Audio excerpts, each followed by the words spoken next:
In 1677, a peculiar family in the remote corners of Cornwall began recording an unsettling phenomenon in their genealogy: deaths before birth.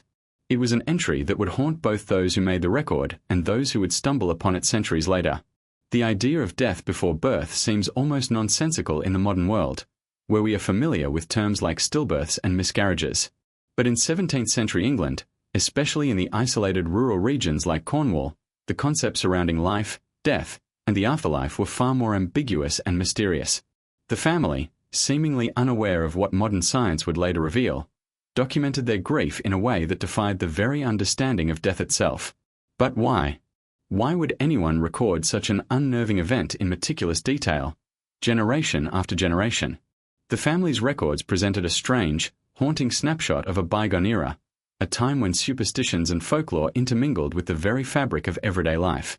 In the harsh realities of rural England, where plagues and famine were not uncommon, death was an omnipresent spectre. It came swiftly and without warning, sometimes taking young and healthy individuals, other times claiming those not yet born. But the Cornish family's documentation suggested something far more specific. Death had somehow reached them before birth. Their genealogical records were filled with entries of children who had died before they ever took a breath, their brief existences marked only by the pen strokes of a grieving relative. There was an unspoken question that loomed over these records. What did it mean for a child to die before birth? Was it a misunderstanding? Or was something else at play? The historical record of the family's tragic history suggests an obsession with the nature of death, a dark curiosity, perhaps, born of deep loss and unanswered questions. In a time when the medical knowledge of the body was rudimentary at best, the idea that something could exist, live, or die even before taking its first breath was difficult to comprehend. Yet, there they were, entries in the family tree, listing deaths before birth as part of a long, tortured lineage. For centuries, people believed that life began at conception, but for many, the true nature of life itself was still a mystery. Miscarriages were not uncommon, but to record them as deaths before birth suggests something more profound than the mere loss of a child. Was this family experiencing something medically unknown to their time, or was there something more to it, a supernatural element, perhaps, that influenced their perception of death? What was known in the 17th century about pregnancy and death? Not much. Medical science had not yet developed the tools to detect or explain the mysteries of the human body the way we can today. A stillborn child was something of a tragedy, but a medical anomaly in the eyes of those who could understand such things. But for many others, including the people of Cornwall, death took on a mystical, almost ritualistic quality. If a child died before birth, did it mean they were cursed, or were they a victim of some unseen force, some tragedy that had been visited upon the family from the outside? The isolation of Cornwall in the 17th century only served to heighten this sense of mystery. While the rest of England was slowly beginning to recover from the tumult of the English Civil War, Cornwall remained a land steeped in its own set of traditions, folklore, and dark superstitions. This was a place where old wives' tales lived on, and belief in the supernatural was not just common, it was expected. The people of Cornwall were not just living with the loss of loved ones, they were living with ghosts, with curses, and with stories passed down through generations that would never be written in any history book. The family's obsession with death before birth was deeply rooted in this environment. It was as if they were searching for something beyond what they could see, beyond what was possible to understand.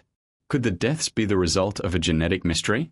Were they somehow connected to something ancestral, something deep in the family's bloodline that had been passed down through the ages, hidden from the outside world? Perhaps it wasn't just the tragedy of losing children that haunted them, but the unsettling mystery of why it was happening at all. The town of Cornwall, though small, was also a place of extraordinary beauty and danger, with its rugged coastline, dark moors, and wild weather. It was not just a place for living, it was a place for dying, for transition, for crossing into the unknown. In the face of so much loss, perhaps the family found solace in documenting these deaths before birth. Maybe in recording the names of the unborn children, they believed they could preserve something of them, something eternal, even in death. But it's also possible that the family's records represented a deeper obsession with understanding the inexplicable. Death before birth was an anomaly, a mystery that had to be explained, even if that explanation lay in the realms of folklore and the supernatural. The family might have seen these losses as not simply biological accidents, but as some kind of cosmic design or fate that was beyond their control. They were keeping track of every child lost, hoping that through documentation, they might find an answer or a reason. Was it punishment for a sin that had been committed long ago? Was it the result of something they had done, or something they had failed to do? In today's world, we might dismiss these thoughts as primitive or superstitious. But in the context of the 17th century, they were deeply real. Death wasn't just a physical event, it was something spiritual, something that connected the living to the dead, and perhaps, in some cases, to something more sinister. And as strange as it might sound, this family's obsession with recording death before birth might have been their way of seeking a connection with the unknown, of trying to unlock a mystery that had been haunting them for generations. It's not easy to grasp what would have motivated this family to document such macabre events. In a world where death was a constant companion, and where life itself was so fragile, perhaps the only way to cope with such grief was to make it permanent, to write it down, to mark it on paper. They weren't just recording names, they were trying to give their lost children a place in the world. And in doing so, they created a chilling record that would endure for centuries, a record that would only make sense to us in the modern world through the lens of science and genealogy. But still, the question lingers: what caused these deaths before birth? Was it truly a genetic anomaly, or was something darker, more mysterious, at play? The answers may never be fully known. What we are left with is a dark history, a family bound by the grief of untold losses, each entry in their records an echo of the lives that never were. In 1677, Cornwall was a place suspended between two worlds, one foot in the ancient superstitions and traditions of the past, and the other tentatively stepping into the modern age of reason and scientific inquiry. For centuries, Cornwall had been a region apart, geographically isolated, culturally distinct, and steeped in folklore that mixed old pagan customs with the emerging influence of Christianity. This unique cultural blend made it a fertile ground for mystery and superstition. To understand the strange events surrounding the family's records of death before birth, one must first delve into the broader historical and cultural context of the time, a period of great upheaval and transformation. The 17th century in England was a turbulent era, dominated by political and religious strife. The English Civil War, 1642 to 1651, had left a nation divided, with deep wounds that would take decades to heal. Cornwall, like many rural parts of the country, had seen firsthand the destruction and chaos of the conflict. It was a time when the belief in the supernatural was not just common but widely accepted. Death, disease, and suffering were frequently seen through the lens of spiritual warfare or divine punishment. In this environment, the people of Cornwall were steeped in a worldview that was far removed from the rationalism we take for granted today. At this time, medical science was still in its infancy.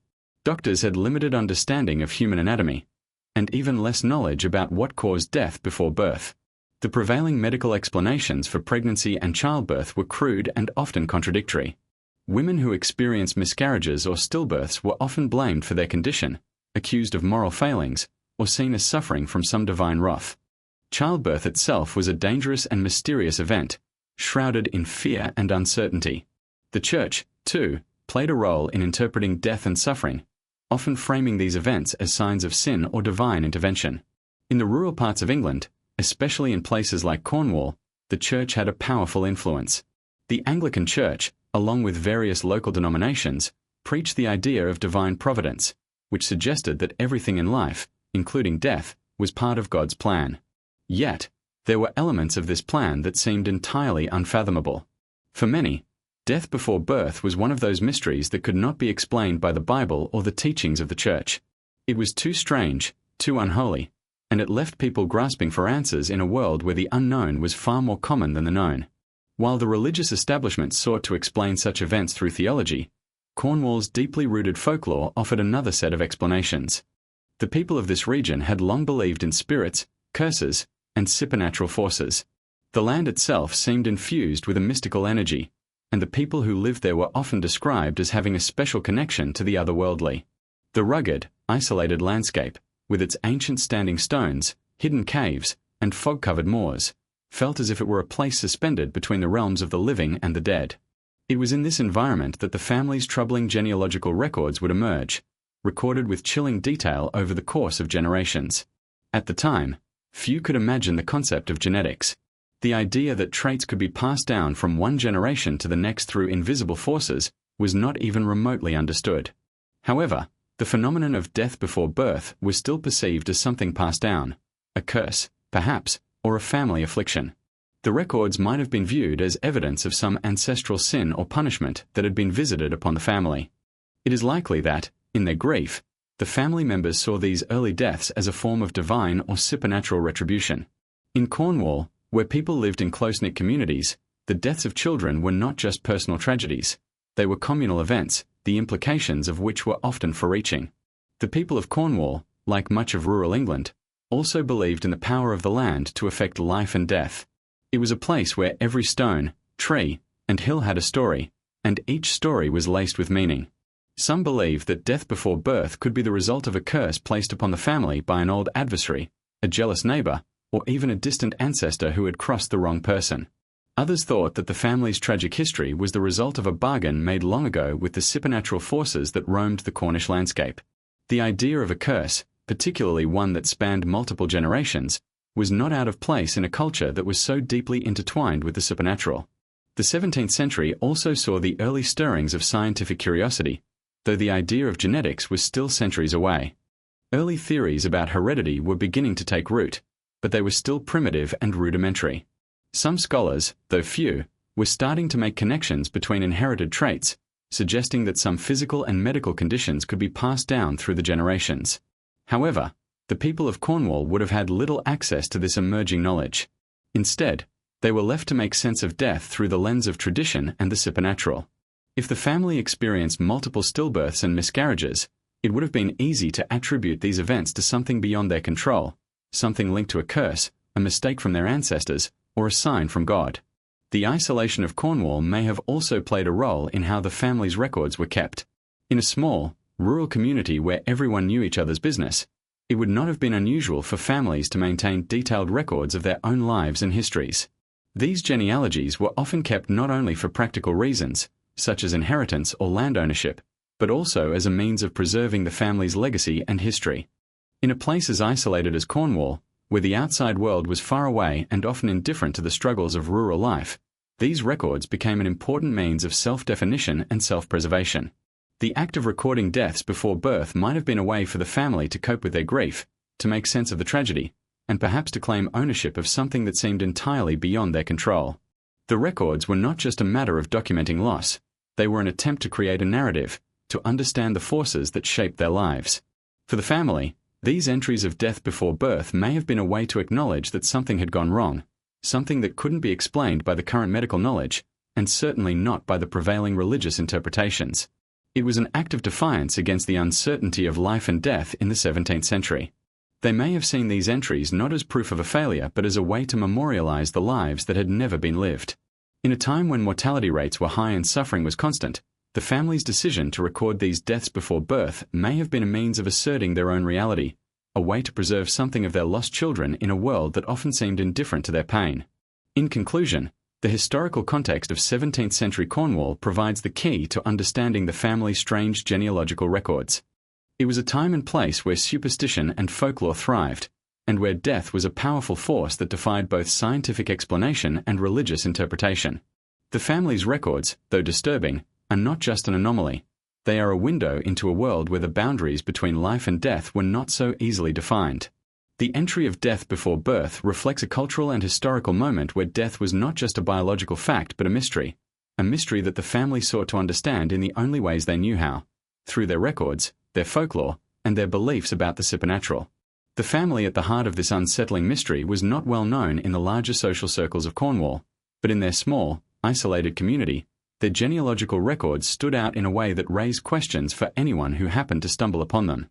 These records, which span generations, contain something eerie and inexplicable, entries of deaths before birth.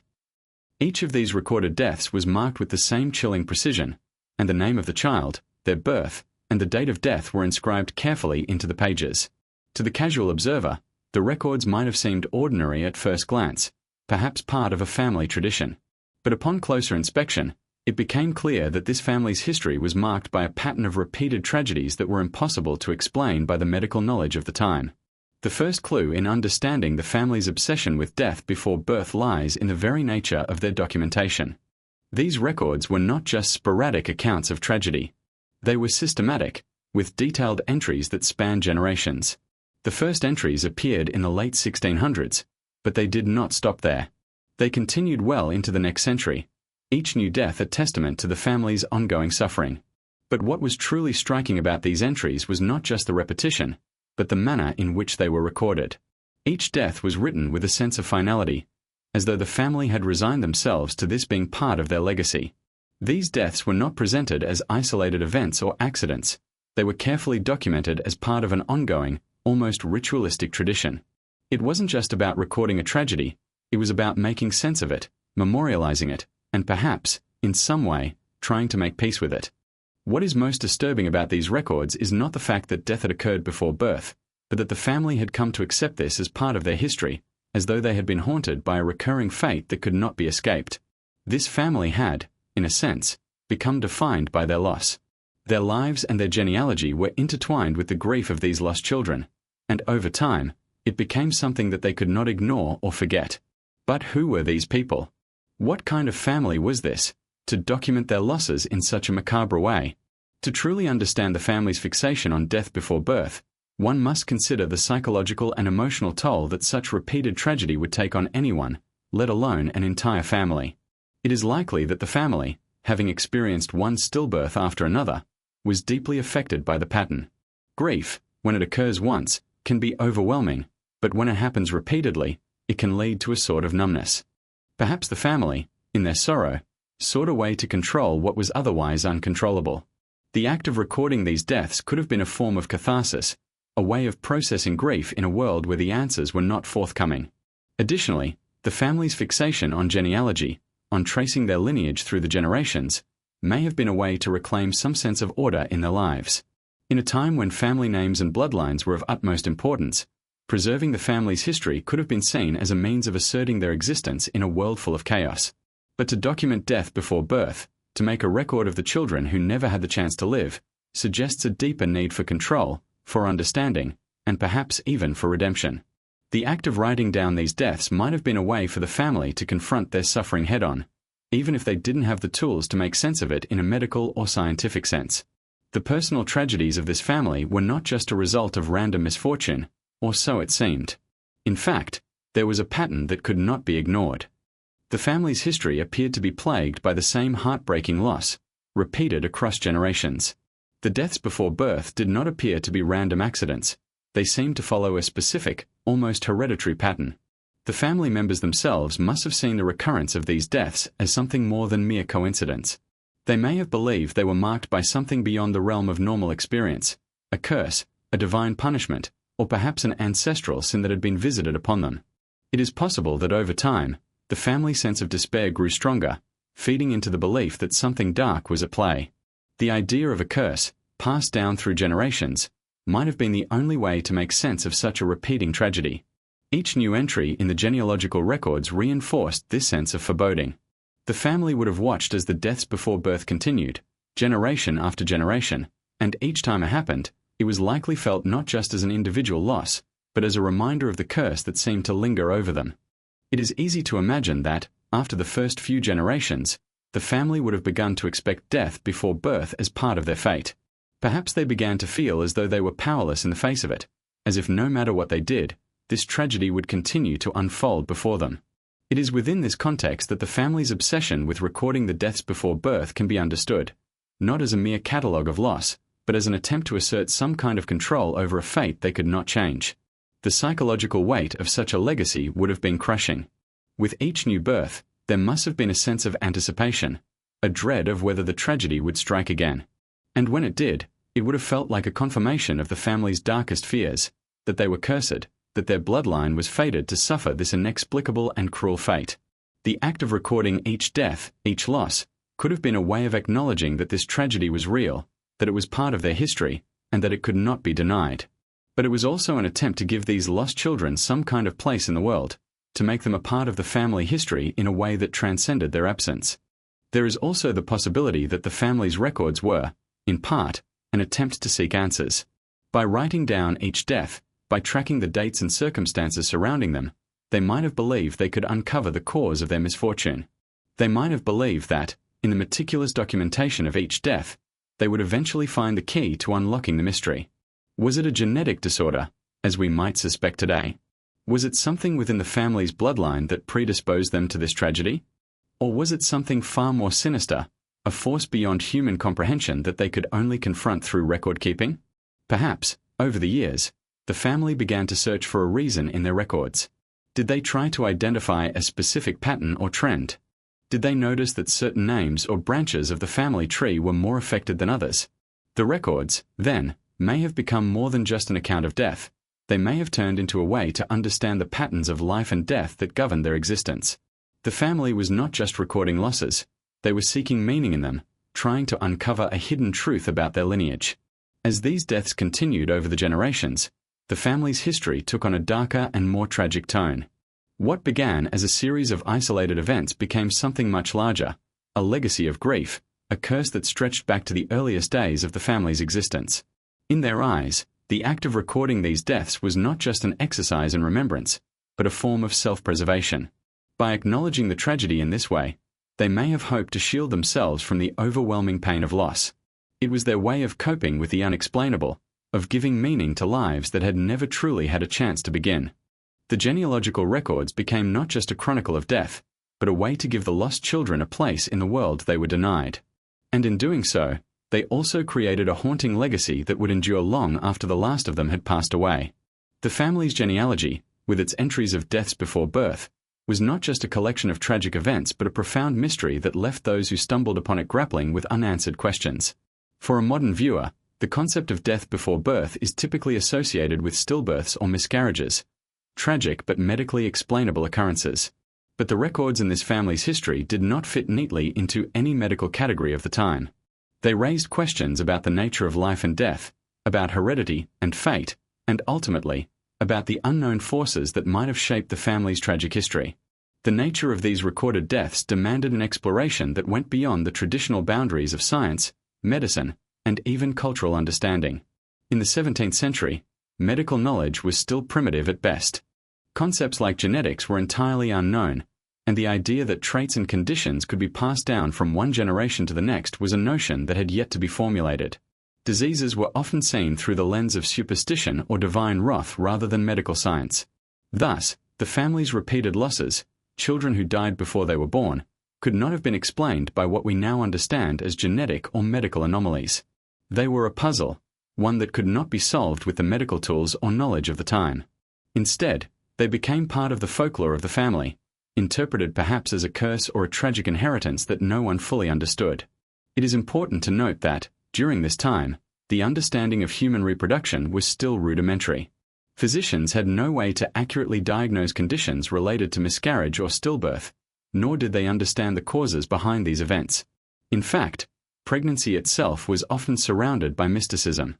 Miscarriages, which were often described as failed pregnancies, were seen as something that could result from a variety of causes, but few people understood how the body worked to cause these losses. Early medical texts on pregnancy were filled with erroneous beliefs. Some even suggested that a miscarriage could be the result of a woman's moral failings or sins. Women who lost children were often blamed, stigmatized, or ostracized, as the loss was often seen as punishment for something they had done wrong.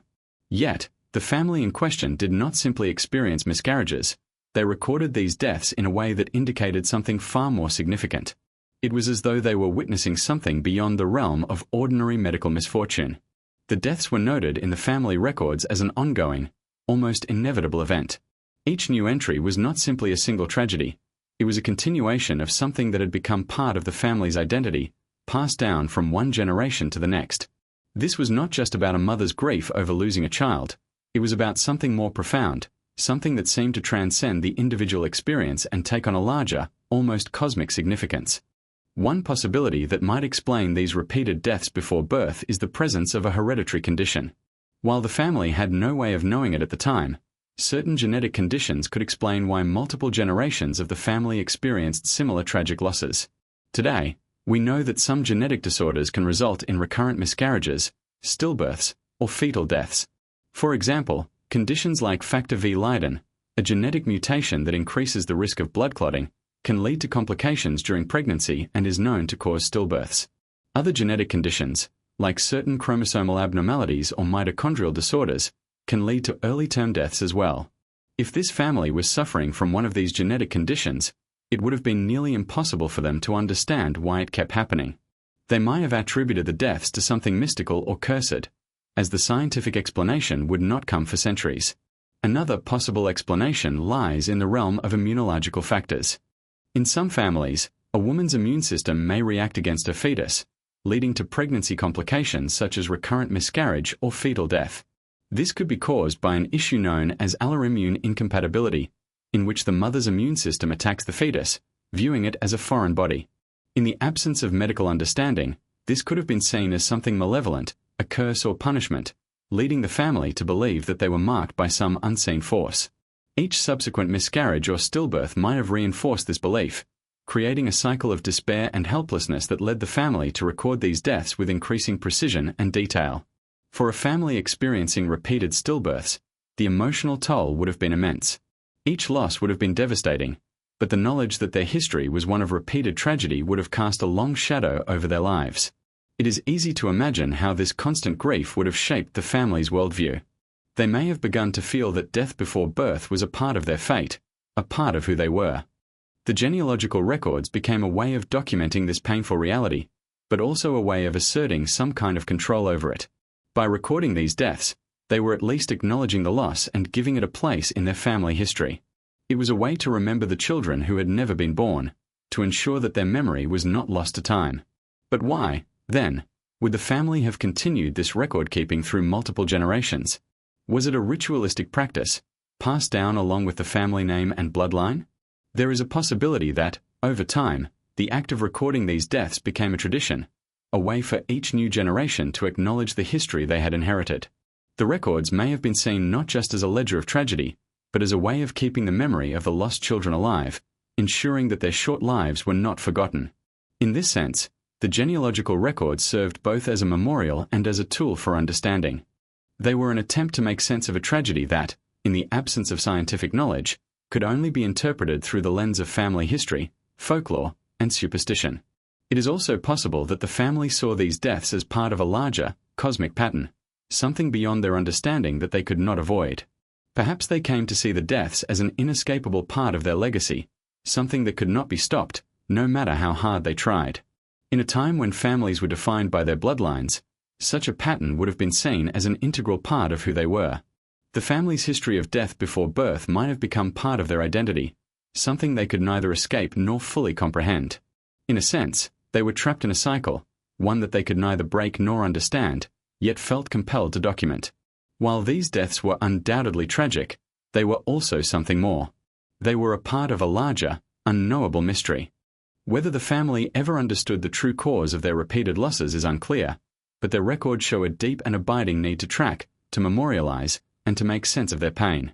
Their genealogical records were not simply an account of death. They were an attempt to understand the forces that shaped their lives, and to carve a space for those who had never lived.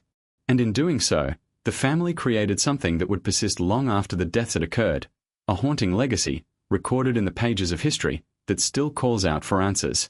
As we delve deeper into the strange records of this family and the recurring deaths before birth, it becomes impossible to ignore the question that haunts modern researchers and historians alike.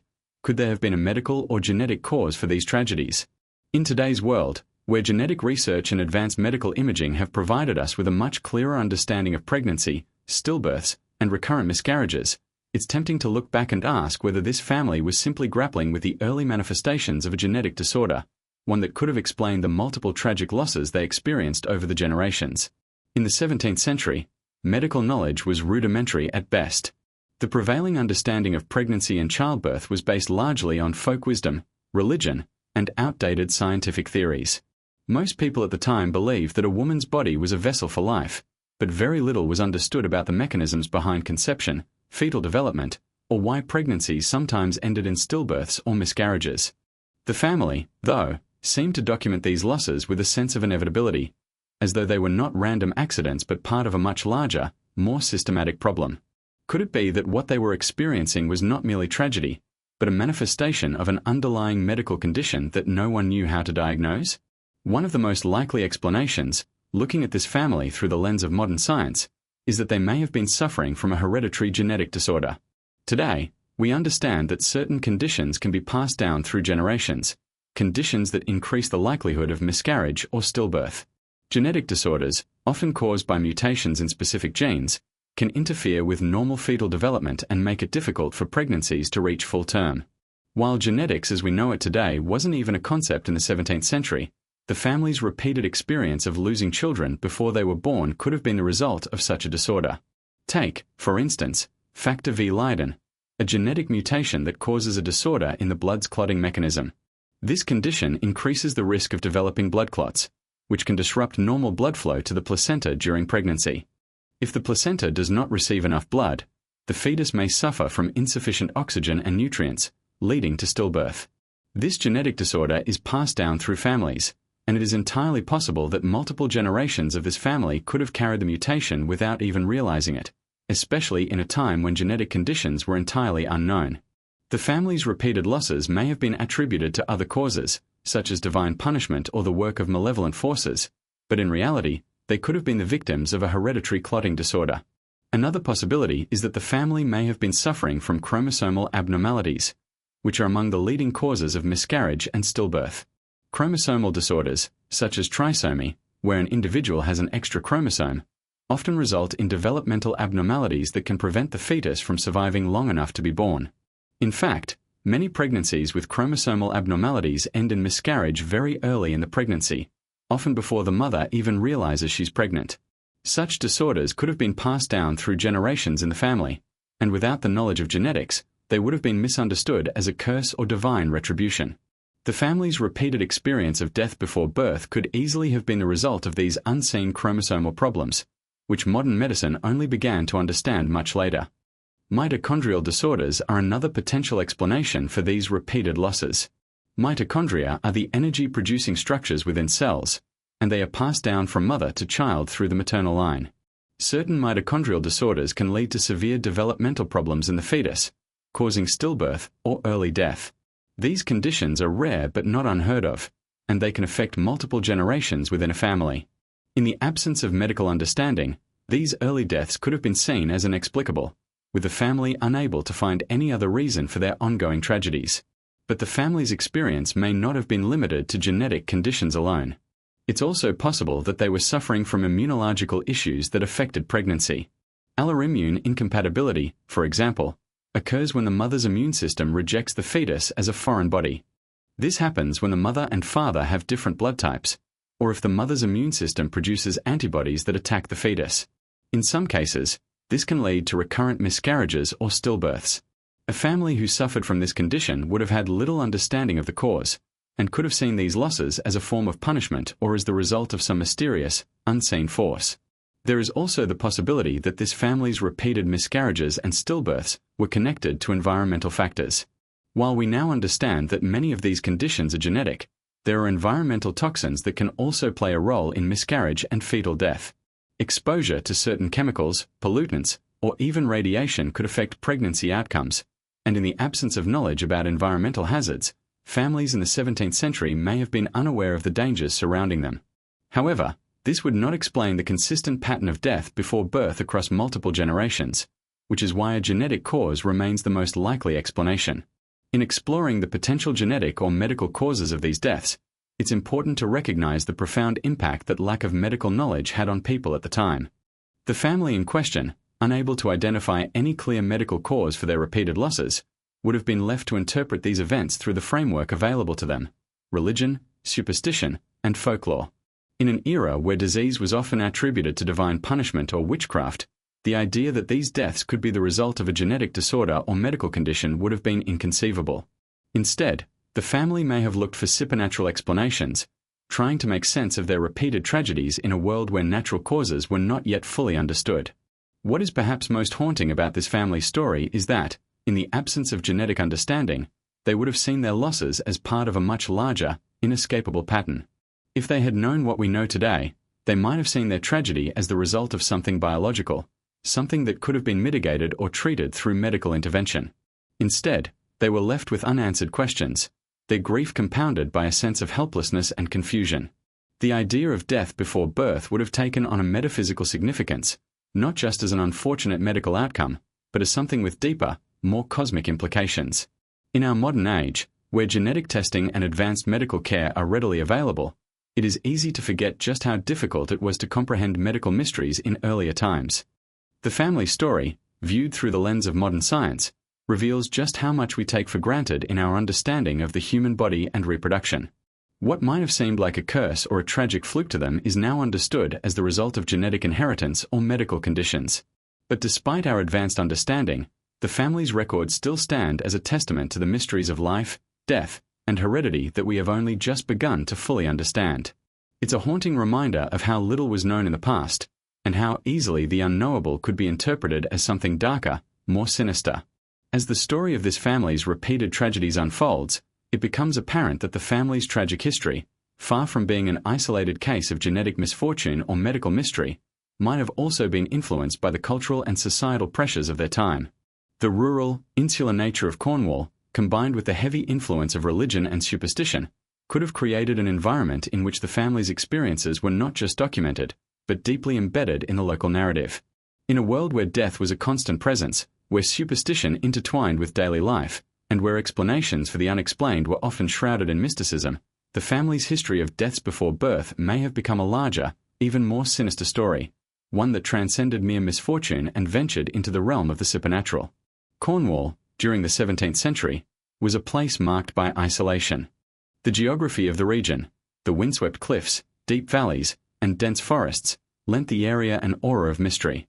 Rural communities like the one where this family resided were often separated by great distances from larger towns and cities, which meant that their culture, beliefs, and practices developed in relative isolation from the rest of the country. The people of Cornwall clung to ancient customs and beliefs, many of which had been passed down through generations. Superstition was a dominant force in everyday life, and belief in the supernatural was not just prevalent but often accepted as fact. For those living in rural areas, the line between the physical world and the spiritual world was often blurry, and the invisible forces that governed life and death were seen as powerful and real. It is within this cultural context that the family's history of death before birth must be understood. Miscarriages, stillbirths, and infant deaths were not uncommon during this period. But what made this family's history so unusual was the persistence and repetition of these tragic events. Each successive generation seemed to be marked by the same misfortune, creating a pattern that must have felt not just like coincidence, but like fate. In an age before the birth of modern medicine and genetic science, these deaths could easily have been seen as something beyond the control of the family, a curse, a punishment, or the result of some malevolent force.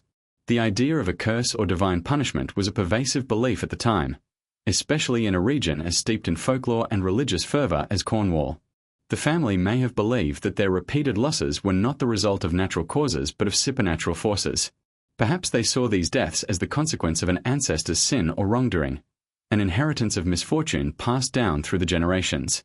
Such beliefs were not uncommon in the 17th century, a time when the concept of inherited guilt was widely accepted. It was not unusual for people to believe that families could be cursed, or that the sins of one generation could be visited upon future generations. In such a worldview, the deaths of these children before birth might have been interpreted as divine retribution or a sign that something had gone terribly wrong in the family's past. In this context, the family's meticulous documentation of the deaths could be seen as an attempt to understand the divine will. By keeping careful records, they may have believed that they could trace the pattern of their misfortunes and uncover the cause of their suffering. The genealogical records may have been their way of seeking meaning in the face of tragedy, an effort to make sense of the inexplicable. They may have thought that, by documenting each loss, they could appease the spirits or the gods, or perhaps find a way to break the cycle of misfortune. In a world where spiritual forces were believed to control many aspects of life, recording these deaths was a way for the family to take control of the narrative, even if they couldn't control the reality of their situation. Religion, too, would have played a significant role in how the family understood their repeated losses.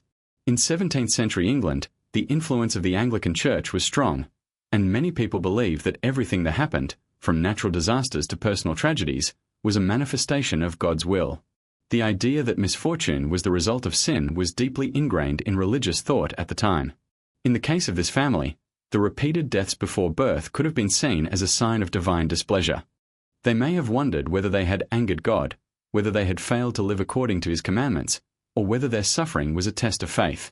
In such a worldview, the family might have turned to prayer, fasting, or other forms of religious observance in an attempt to find answers and seek redemption. But religion and superstition were not the only forces shaping the family's understanding of their losses. The wider social environment, the isolation of rural life, and the lack of access to medical knowledge all played a role in how the family coped with their grief. In a small, tight-knit community, gossip and rumors would have circulated quickly. The family's repeated tragedies may have led to them being ostracized or stigmatized, adding to the psychological and emotional burden they were already carrying. Such events, when they occurred within a close community, often took on a social dimension. It's easy to imagine how the family's repeated losses would have become the subject of conversation, and how other members of the community might have speculated on the causes of these deaths. Were they cursed? Were they the victims of witchcraft? Such questions would have been asked, whispered behind closed doors, and perhaps even publicly discussed. The family, in their grief and isolation, might have come to feel that their misfortunes were not just private tragedies but public spectacles, viewed with curiosity and perhaps even judgment by their neighbors.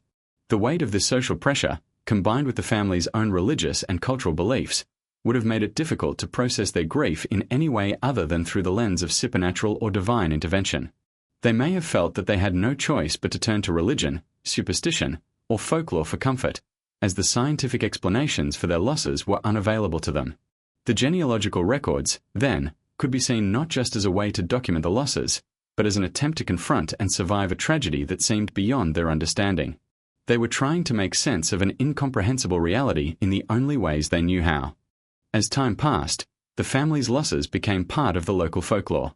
Stories of the family's repeated stillbirths and miscarriages may have been passed down from generation to generation, taking on a life of their own. In rural communities, stories and legends were an important way of preserving history and explaining the inexplicable. The family's grief, their apparent curse, would have become woven into the fabric of the community's collective memory. Each new generation might have looked back at the family's records not only as a record of loss but as a warning or a cautionary tale. The family's suffering could have become a symbol of something larger, a reminder of the forces that were believed to shape the world, forces that were often beyond human comprehension. In the end, the family's history of death before birth is a powerful reminder of the intersection between personal tragedy, cultural belief, and the limits of knowledge. In a time and place where medical knowledge was limited, and where superstition and religion held sway, the family's repeated misfortunes became a symbol of something greater than themselves. Whether they were experiencing the effects of an unknown genetic disorder, the result of social and cultural forces, or simply the harsh realities of rural life in 17th century Cornwall, their story remains a poignant example of the ways in which people throughout history have sought meaning in the face of tragedy. The tragic story of this family and their recurring losses before birth offers a haunting insight into the psychological toll that such repeated misfortune can have on individuals, families, and entire communities. As we consider their history and the grim records they left behind, it becomes impossible not to wonder about the lasting emotional scars that these tragedies must have left on each generation. While they may have attempted to make sense of their suffering through religious practices, folklore, and eventually, the written word, it's likely that the family's experiences deeply shaped their sense of identity, relationships, and their perception of life itself. Grief, when it strikes, can have profound effects on the human psyche, but when it comes in waves, over multiple generations, the emotional toll is magnified. For the family in question, each loss would have been a sharp blow, but the accumulation of loss, again and again, could have caused a collective sense of powerlessness. The ongoing nature of their tragedy might have turned their grief into something that wasn't just personal or individual but collective. Perhaps the family began to view themselves not as individuals who were suffering misfortune but as a cursed lineage doomed to repeat the same tragic pattern. This sense of powerlessness would have been exacerbated by the lack of medical understanding at the time. Without the knowledge of genetics or prenatal care, they had no means of understanding why these deaths kept happening. The inability to find a medical explanation likely deepened the family's belief in the supernatural. When rational explanations fail, people often turn to the only explanations that make sense to them: religion, fate, or curses. The family may have thought they were being punished for something they could not remember, or that they were paying the price for the sins of their ancestors. The family's genealogical records, with their meticulous documentation of deaths before birth, could be seen as both an attempt to deal with the pain and an expression of their despair. Perhaps they felt that, by documenting these losses, they could at least bring some form of closure to each tragedy, even if they did not fully understand it. Writing down each death may have been a ritualistic act, a way to memorialize the lost children and keep their memory alive, even if only on paper. In this sense, these records were not just a documentation of loss but a desperate attempt to take control of an uncontrollable situation. The records were their attempt to leave behind a history, to make sense of what they were enduring, and to ensure that their grief would be acknowledged, even if the world around them seemed indifferent. But grief, especially when it is compounded by multiple tragedies, can lead to emotional exhaustion. The family might have felt as though they were in a perpetual cycle of loss, where every new pregnancy was met with a combination of hope and dread. The emotional strain of expecting another death, of having the same painful experience over and over again, could have affected the family's mental and physical well-being. The psychological weight of grief could have manifested in ways that were both subtle and overt, affecting relationships, personal well-being, and perhaps even the way they viewed future generations. The ongoing pattern of loss might have led some family members to withdraw, perhaps becoming emotionally numb, while others might have become obsessed with breaking the cycle, trying desperately to find answers in the absence of scientific understanding. It's also important to consider how this ongoing grief might have affected the family sense of identity. If they began to view themselves as cursed or doomed, this could have profoundly influenced their self-perception.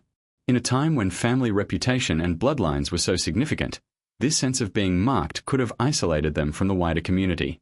They might have feared that their tragedies would define them in the eyes of others, making it difficult to escape the shadow of their own family history. This could have affected their ability to connect with others, form relationships, or seek support. In a rural society, where everyone knew each other's business, the stigma attached to repeated losses might have created an insurmountable barrier between the family and their neighbors.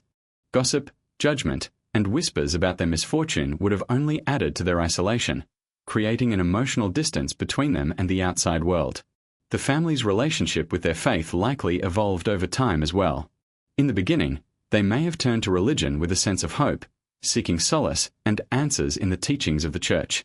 But as the losses piled up, it's possible that their faith began to take on a more desperate, even fearful tone. The repeated deaths before birth may have led some family members to question their place in God's plan or, conversely, to cling to their faith more fiercely, seeing their suffering as a test of endurance.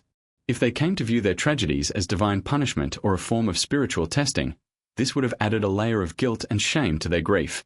The family might have sought redemption through religious practices such as prayer, fasting, or self-purification, hoping to lift whatever curse or divine displeasure was thought to be hanging over them. Such a perspective on suffering could lead to profound emotional dissonance. On one hand, the family might have felt a deep sense of guilt, believing that they were somehow at fault for the losses they had experienced. On the other hand, the continual nature of the deaths could have sparked feelings of hopelessness. How could one person or family bear so much grief? Could they truly have done something to deserve such a fate, or was it simply a part of a much larger, unknowable plan? This tension between guilt and helplessness could have created emotional confusion and despair. The social and emotional isolation caused by their repeated misfortunes also has to be considered. In a tight-knit community, the family would have been known for their tragedies, and neighbors or distant relatives would have witnessed the ongoing cycle of loss. The lack of scientific explanation in that era left the door wide open for gossip and speculation. Were they seen as cursed? Was it their bloodline that carried some sort of malady? Perhaps, like in many rural communities of the time, rumors of witchcraft, malevolent forces, or familial sins might have surrounded them. Such rumors could have made it even harder for the family to find solace, especially if they believed themselves to be under the judgment of the community. In a world where support networks were often confined to immediate family and close neighbors, these stigmas could have had devastating effects on relationships within the family unit itself. Members of the family might have internalized the community's judgment, leading to feelings of shame or resentment. Some might have struggled to maintain hope for future generations, questioning whether they should even bring children into the world, while others might have tried to push forward, determined to continue their family line despite the heavy toll. The psychological stress from these social and familial pressures could have shaped the family's internal dynamics in profound ways, affecting how they interacted with one another and how they coped with their collective grief. Through this emotional turmoil, the family's documentation of death before birth likely became more than just a record. It was a coping mechanism, an act of defiance against forces they could not control, and an expression of their pain that they could not articulate otherwise. It was their way of leaving a mark on history, of ensuring that the memory of their lost children and their suffering would not be erased by time or indifference. And though it may have been born out of a desire for answers, The records also became a kind of emotional artifact, a testament to the family's endurance in the face of unexplainable suffering. In the end, the emotional burden of these repeated tragedies likely shaped not only the family's identity but also the story they chose to leave behind. It is a story of grief, isolation, and the desperate search for meaning in the face of what seems to be an insurmountable curse. As the family's story continued to unfold over generations, there was no doubt that their experiences were woven into the fabric of local history. Their repeated tragedies became a tale not only of personal sorrow but also of community intrigue.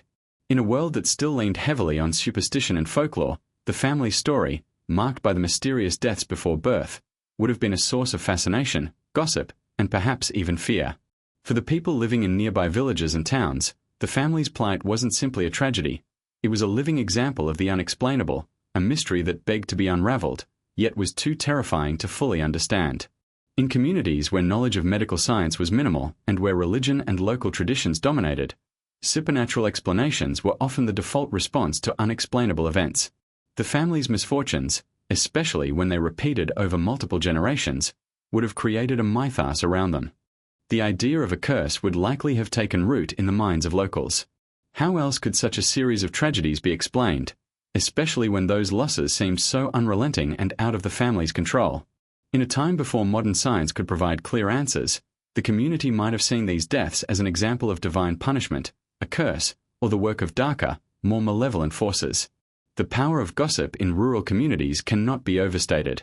Small villages and towns, isolated as they were, relied on word of mouth as the primary form of communication. It's likely that rumors about the family's repeated stillbirths and miscarriages would have circulated quickly, and as these stories spread, so too would the supernatural explanations. Some might have said the family had angered the gods, while others could have believed that a malicious spirit, or perhaps a witch, was behind the string of misfortunes. The family would have been seen not just as victims of grief but as figures of local myth, a family marked by an inescapable fate.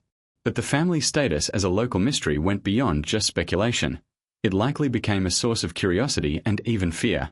People are naturally drawn to the macabre, to the unknown, and the family's history of tragic loss would have fit squarely within that intrigue. Over time, their tale could have transformed into a cautionary story. Parents might have told their children about the unlucky family, perhaps warning them to be cautious or avoid certain places.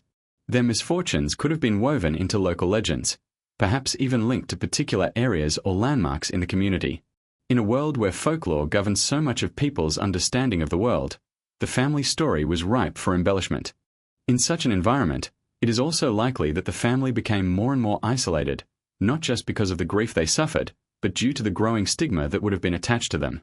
As the family continued to experience loss, people in the community may have begun to see them with a mix of pity, fear, and distrust. If there was even a hint of supernatural explanation circulating around their repeated tragedies, the family could have been ostracized.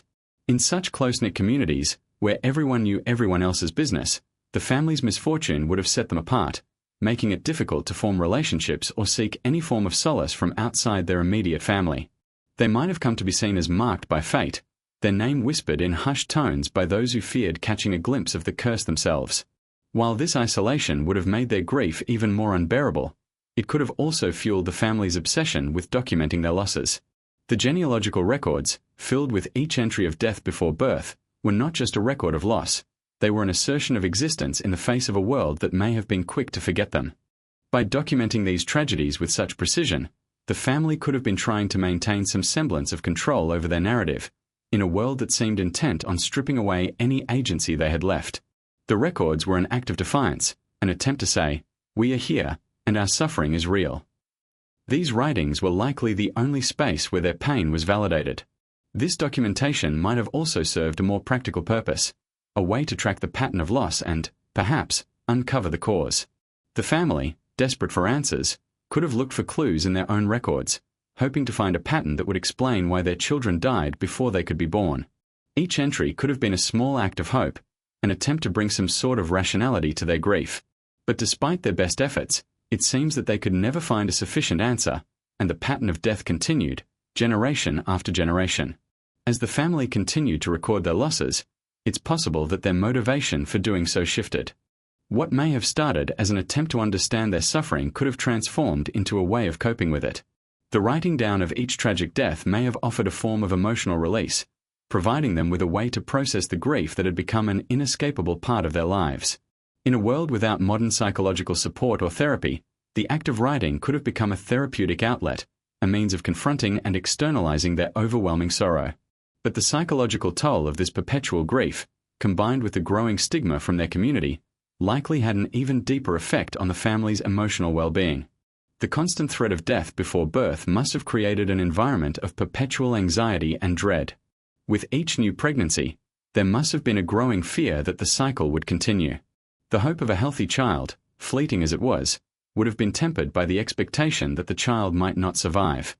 Each pregnancy, each new child, would have been an emotional roller coaster, with the constant specter of loss hanging over it.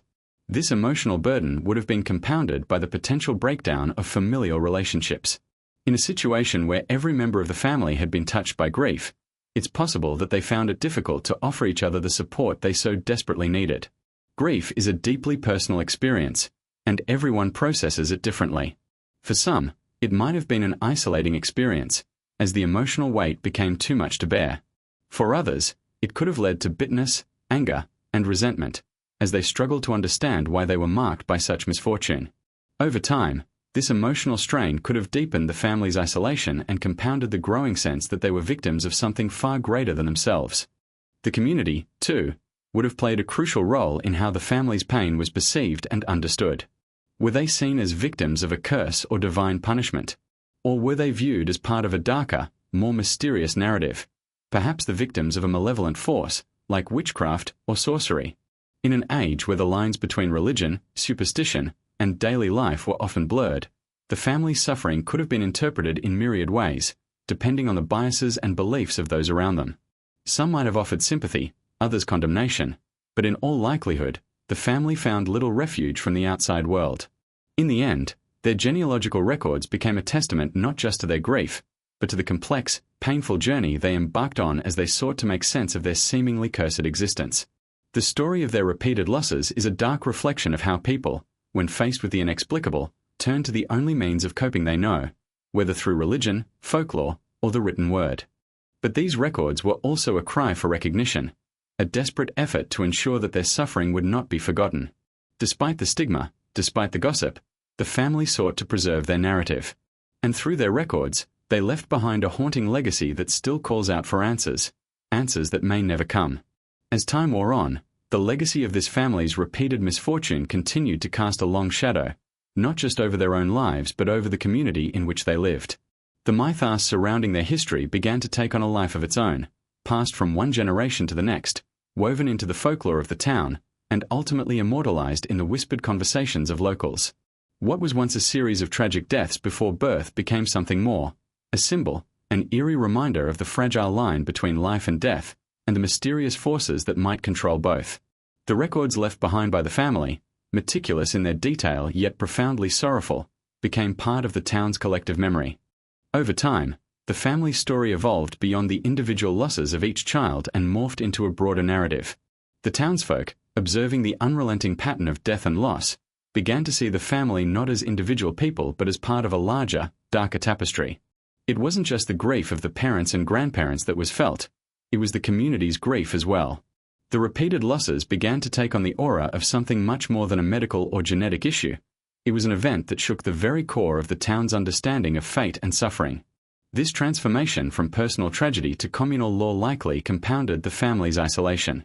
What might have started as sympathy from their neighbors gradually turned to suspicion, and perhaps even fear. People tend to be wary of the unknown, and in a world where supernatural explanations were often seen as the most plausible ones, it's easy to imagine that rumors began to circulate about the family's curse.